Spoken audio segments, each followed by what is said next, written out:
Assalamu alaikum wa rahmatullahi wa barakatuh. Welcome to another installment of Ramadan Bites.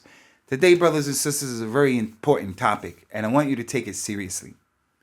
Allah Ta'ala mentioned in the Quran, لا تقتلوا أنفسكم إن الله كان بكم رحيما.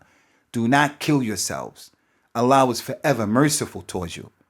Allah Ta'ala mentioned in the Quran, فَإِنَّ مَعَ الْعُسْرِ يُسْرًا إِنَّ مَعَ الْعُسْرِ يُسْرًا. Verily, with difficulty, there is ease. And then he repeated it again. Verily, with difficulty, there comes ease. He said in another ayat of the Quran, subhanahu wa ta'ala, وَلَا تُلْقُوا بِأَيْدِيكُمْ مِنَ التَّهْلُكَةِ. Do not cause your destruction by your own hands. So these ayat show the gentleness and the ease of the religion. That a person should not commit suicide. A person should not kill himself by committing suicide. Nor should he do those things that would lead to his ultimate demise, to his destruction, to his death. For an example, there are people from our community who should not be fasting, but they think that because they can get through a day or two or three or four, they go ahead and fast. And then they become sick after 5, 6, 7 days. They have to prove to themselves by becoming sick that they shouldn't fast. And Allah doesn't want this from us. There's the verse in the Quran about fasting that Allah speaks about those people up in age. Those people who can't fast because they're so old. Those people who are perpetually, constantly sick. We have people in our community who have been afflicted with cancer. People who have diseases that are terminal. May Allah give us the strength and the wherewithal to continue to hold on and to be patient.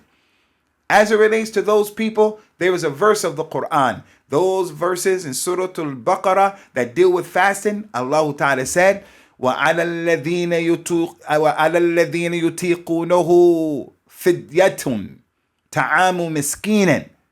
Those people who find it too difficult to fast, then all they have to do is pay a fidya. They have to feed a poor person every day, and that's it.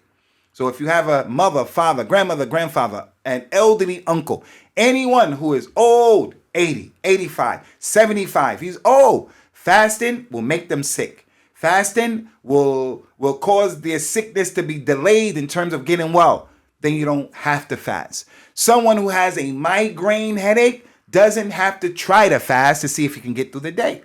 He just says, I'm not going to fast.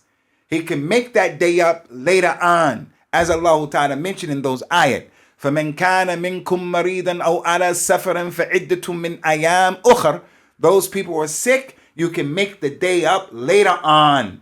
If you're traveling, you can make the day up later on. So if you're traveling in the month of Ramadan, even if it's in an airplane, and you're going to arrive there in 2 or 3, 4 hours, go from the UK to France, you don't have to fast. Although the airplane is only going to take you an hour and a half. Allah said in the Quran, مَا كَانَ رَبُّكَ نَسِيًّا. Your Lord did not forget. Allah knew when he legislated for the musafir that he can combine his prayer. He can delay his prayer if he's traveling. He can fast days later after Ramadan and make those days up. Qada. Allah knew back then that there were going to be airplanes and trains and modes of travel and make things easy. So I want to focus here, brothers and sisters, on our relatives and those of us who are too old to fast, those of us who are too sick to fast. If you're sick, you don't have to fast.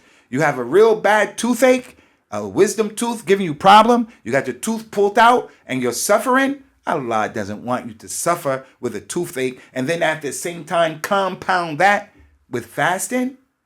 So have mercy upon yourselves.